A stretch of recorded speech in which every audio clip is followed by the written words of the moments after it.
Ladies and gentlemen, welcome back to the FIDE Grand Prix in Berlin. It is the second day of the knockouts, and today, Richard Rapport has to defeat Hikaru Nakamura to bounce back from yesterday's loss and force a playoff, and the same thing has to happen in the match between Lenier Dominguez Perez versus Levon Arnyan. He has to defeat Levon to force a playoff. Now, video is called what it's called. Some of you might know, some of you probably do know, some of you probably don't know. Last night, around 11 p.m. Eastern, I was actually in the middle of watching UFC. Anish Giri's Twitter account was hacked, and you might see the fallout on Twitter, maybe on Reddit Chess, and so on. This is not really a drama channel, as much as people like to accuse me of that. Like, I somehow only make content for drama. I've maybe made current events videos like 3 times on this channel, but I'm just going to quickly say this into the introduction of this video that obviously it must have been a really crazy situation to be in Anish's shoes, and the hacker leaked my phone number. So last night I got like 100 texts, calls from a lot of people in India, actually, because Anish was trending in India. So if you texted me, that was kind of weird, but I changed my number since then, and yeah, the hacker was saying some wild stuff and some edited messages, and I mean, I don't know, but it really does feel like in the chess world we just can't even go like a week or two without some absurd drama, someone saying something to someone. I don't know, makes this community more colorful. Anyway, let's watch some Grand Prix games. It's snowing in New York, so I want to get back to laying under my covers and solving chess puzzles.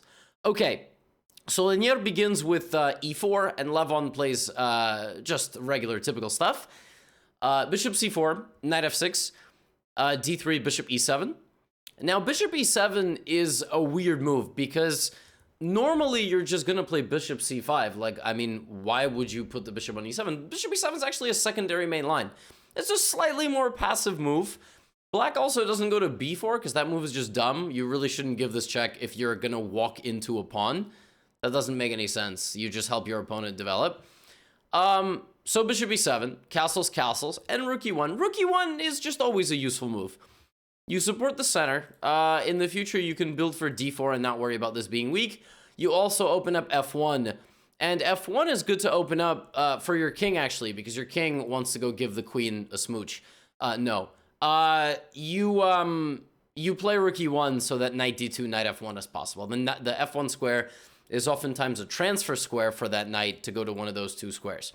So, d6, a4. We saw Yesipenko play in a similar style against Hikaru in the must-win game. When he played like a4, a5, he just shoved the pawn forward, tried to create some, some complications and so on. And Levon plays knight to a5. Knight a5 is preventing a5 completely. It hits the bishop, so the bishop backs up. And now black plays c5. So far, the players are following the main line. The main line is the kind of branch of moves that has been reached more than any other to get to this position. And they're following many, many top games. So c3, simultaneously building for d4 and b4. You'll notice many times in e4, e5 positions, like moves like knight c3, which you're just used to as a beginner, intermediate player, they're not played because it's a pawn duel. So c3 is played because later on white will try to expand with the pawn. So we're playing a pawn duel. So knight back to c6. The knight did its job. It got the pawn to c5, and now we back up. Now here it looks like d4 is really possible. It's not, because after it takes, black strikes with bishop g4. So white actually has to be kind of careful. White can't just play lazy moves. And Lenier plays knight a3, which is a point. This knight oftentimes will come back and support the pawns. Doesn't really have any task going forward. Bishop e6, and we have our first trade of the game in the move bishop d2. Up until this point, we're following some very high-level games like Karyakin, Krivoruchka, Krivoruchka probably, because Krivoruchka, Russian, but Krivoruchka is actually Ukrainian. But anyway, I digress. I don't know how to pronounce his last name perfectly, but that game was played in 2019 in the Grand Swiss in the Isle of Man, this position. And it went takes, and black played b5. And the point is that it looks like you're sacrificing a pawn. You're going to get queen b6, rook b8, pressure on the b file. They drew that game, I think. But d5 is what Levon plays. d5 attacks the center of the board. Black plays knight c2, and now Levon plays b5. Now, Levon has basically blitzed all his moves, which is, again, insane. If you remember yesterday's recap, Levon was playing every move instantly. Linier, for a second game in a row, is just down like 30, 40 minutes on the clock. I mean, Levon has just shown that there's levels to this game in terms of preparation. Like, his prep in this match has just been unbelievable.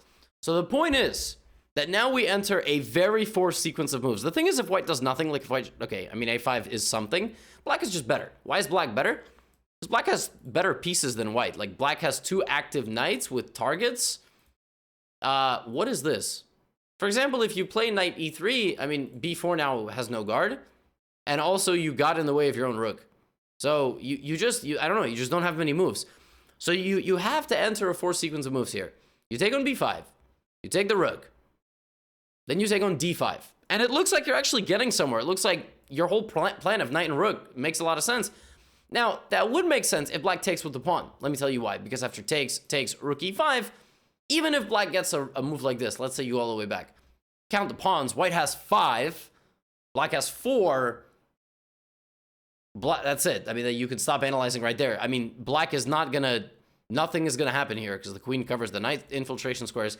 So, when you are sacrificing material, oftentimes you need to keep the pawn structure fluid and dynamic, and you can't lock the position. If you notice in that variation, the pawns are symmetrical. Whereas, in the game, Levon takes with the knight, which is, by the way, still this man's prep, because he attacks b4. He's ready to give away 2 pawns, if he really has to, and his lines stay wide open.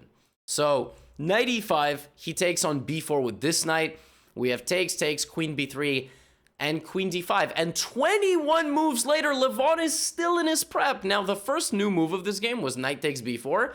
Here, knight d4 had been played in some correspondence games. So not live games, but games that are played over a period of time and generally have engine backing. So it's like, you know, it's like games that are played with engine analysis. So, yeah, I mean, it's crazy that this dude just had like 21 moves of prep, and I'm out here sitting like, I'm just observing this in absolute awe. Is there fuzz in my beard?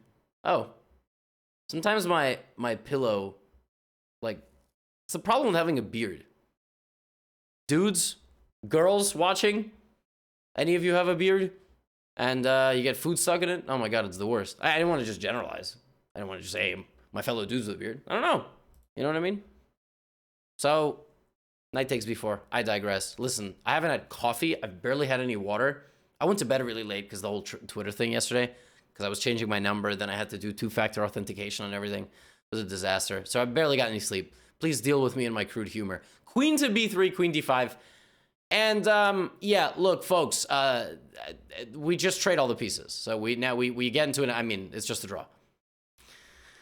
Levon just has been playing unbelievable chess in this event, honestly. He destroyed the group stage with 4.5 out of 6. He beat Linier just so convincingly yesterday. I mean, there was one maybe tiny slip up. But he's just, I mean, his preparation has been sublime. Really sublime. I wish there was more to analyze with this game. There isn't. So I will go to the next game. Will we see Hikaru qualify with either a draw or a win, or will we see Richard Report bouncing back with the victory? What do you do if you got to play with white? For a win, you play knight f3, g3, because it's non-committal. It's non-predictable. You don't know if you're going to play b3, c4, d4, d3, knight d2. So let's see what we get. We have knight f6, bishop g2, and Hikaru plays this position in Catalan style. In a style of, if d4 happens, Hikaru is ready. He's ready to play a Catalan. Because when you play against a ready, you could play this like, you know, you could play with c5, knight f6, knight c6. You could play this in many ways. You can play c6 and develop the bishop and chop into the knight and rebuild on the light squares. I mean, this is just a very fluid setup. But when black plays like this, black is basically saying, look, I'm not afraid of your Catalan. And you don't even get a Catalan. And he's not afraid of his neo-Catalan either with c4, b3. He plays d3. So when Report plays this move, he is completely committed to not playing any of the other stuff. He's going to play knight d2. He's going to play e4. He might play knight c3, e4. Very unlikely he plays c4. Castles, knight d2. And here Hikaru plays a move, knight c6, which makes sense, but I have seen very limited amounts of this move. And I'm just going to very quickly check my database. Yeah, it's a move that in like 4,000 games has been played 200 times. But it's actually funny because Hikaru has played this move. He played it in one of those online rapid events. He played it against Mamedyarov, and he actually won the game. The point of knight c6 is like, if just to understand because black wants to play e5. Because black is basically saying, look, man, if you don't want the center, I'll take it. I'll take it. I mean, I don't care if I'm moving my e-pawn a second time. Normally, it's bad to move a pawn like this, you know, once and then once again. But white doesn't have any way to punish it. Like, white is obviously going to go e4. And in that game, Mamedyarov did go e4, and Hikaru played takes, e5, and he actually went on to win the game. I mean, he went on to stabilize his position and win the game.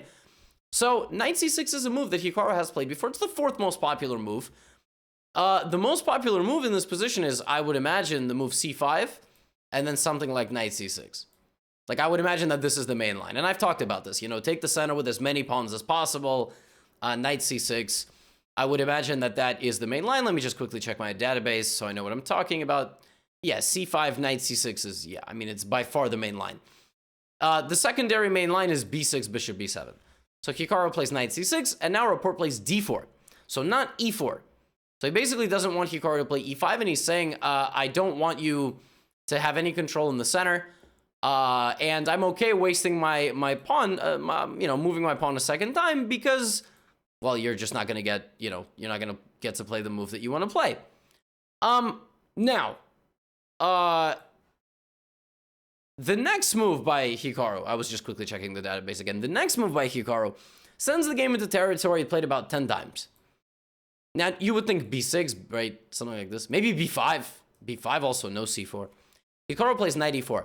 He completely justifies his setup here and plays the move knight into e4, punishing white for committing and giving up the e4 square. And his next idea is very clear because he wants to play f5. He wants to play f5 and get like a Stonewall-esque structure. It's when black builds up on the light squares. Normally there's a pawn on c6. Right now the knight is kind of occupying that square. So positionally, after something like knight e1 trying to route the knight to d3 and fight on the dark squares and kick the knight out with f3, white is positionally slightly better. White is definitely a touch better. Like, just visually. I mean, black has a lot of pawns on light squares, right? So white has very good control white has very good control of the dark squares. And knight e1 has been played before. It was played by Kramnik versus Aranyan, for example, some very good players. And in that game, the game proceeded with e5. So black is basically saying, okay, if you're going to take a step back, I'm going to take a step forward, I'm going to attack you. And Rapport is saying, okay, great, no problem, knight d to f3. Now, he could take on e5. He could play this position and try to open it up with moves like knight d3. I imagine what Rapport didn't like here was that something at, like, for example, if you take and then you take again, the structure is completely symmetrical. I mean, I imagine Rapport would have liked maybe this position, but maybe knight c4 he didn't like. He didn't like that black could just trade the pieces and get like a c6 position, and black, I mean, it's just very solid by black. So when you're in a must-win game, sometimes slightly better doesn't quite cut it. You need to keep more tension on the board. So he plays knight f3, and Hikaru plays bishop to f6. Again, a moment for white to take and maybe try to open things up. The problem is that if you get to a position where you even kind of get everything you want, black is just very solid. Again, black has the typical Stonewall-esque pawn structure. Very good knight on e4. Maybe Rapport just didn't like something here, but chess is all about decisions. So what does he do? He plays e3. So still not trading anything. So it's move 11. We haven't traded a single piece. No pawns. Hikaru plays b6. He is ready to develop his light square bishop, which is the problem in the Stonewall, because you put all your pawns on light squares. So we have bishop a6, and again, we are ready for a capture in the center. de, knight e5, bishop e5, knight e5, rook e5, and I don't know, queen c2, b3, bishop b2, rook d1, something like this, right? I mean, maybe this is the way you're going to develop your position and just try to crack at the center slowly. Nope. Report chooses to play bishop h3. So both guys are bringing their bishops out. And here, Hikaru decides to take. Now, that is a big decision. I mean, I always say you don't give away your bishop for a knight for no good reason. I guess g6 just doesn't quite work. g6 is a weakening of black's position. Bishop takes d3 relieves the pressure on the center. And a move like queen d7, which is the best move, walking into this pin is just the best thing for black. Hikaru correctly evaluates that giving up his light-squared bishop for that knight is actually a good deal, and white is going to struggle here. For example, if now white decides to open the board and take rook e5 and play something like b3, bishop b2, black has a lot more space now. So black can even play g5 and attack white.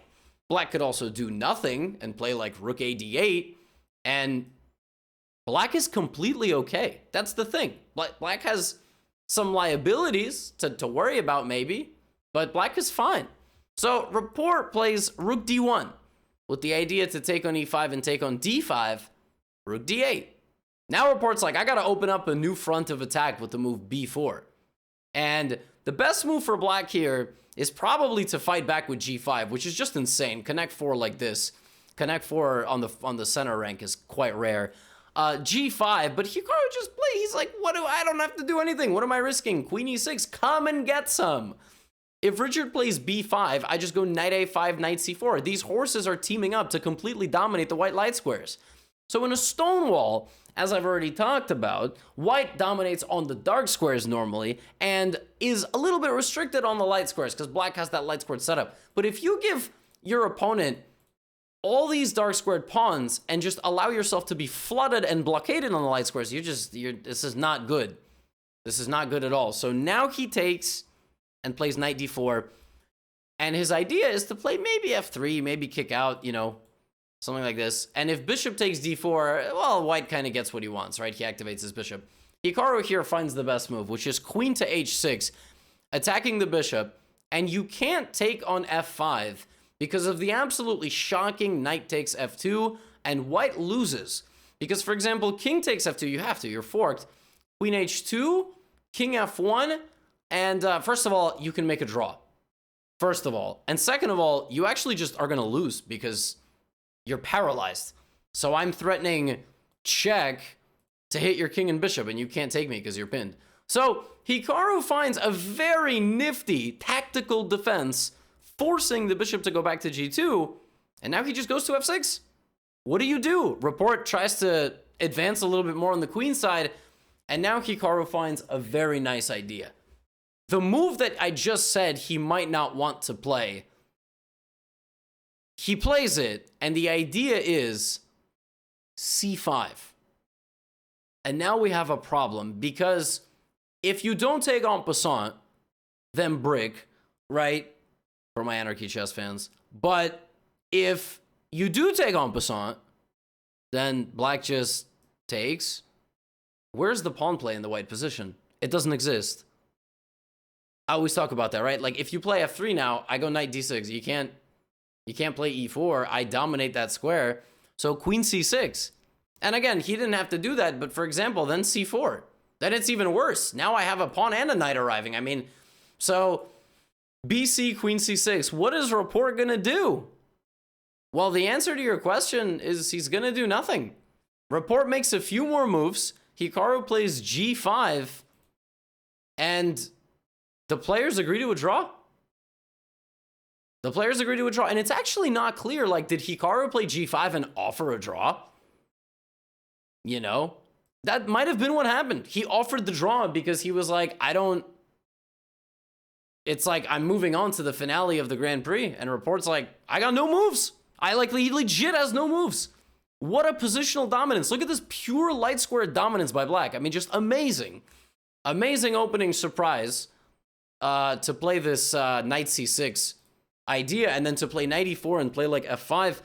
And I'm sure that somewhere in there, Rapport just had to follow the top line of Stockfish every move, or else he risked getting this kind of unpleasant position, and that's exactly what happened. So, full credit to Hikaru, who now moves on to the finale. He's in the final of the Grand Prix. That is nuts. He has a chance to win the Grand Prix. If you win one of these Grand Prix, you are a massive favorite to actually get one of the candidate spots. So, yeah, I mean, just unbelievable. Yeah. Wild 18 hours here in the world of chess. You know, some drama, some dramatic chess games, but it's Hikaru versus Levon. And I think that begins tomorrow. I don't think we have a rest day, so I will be back here for the final 2 or 3 days of the Grand Prix. Hope you enjoy, and have a good rest of your Sunday.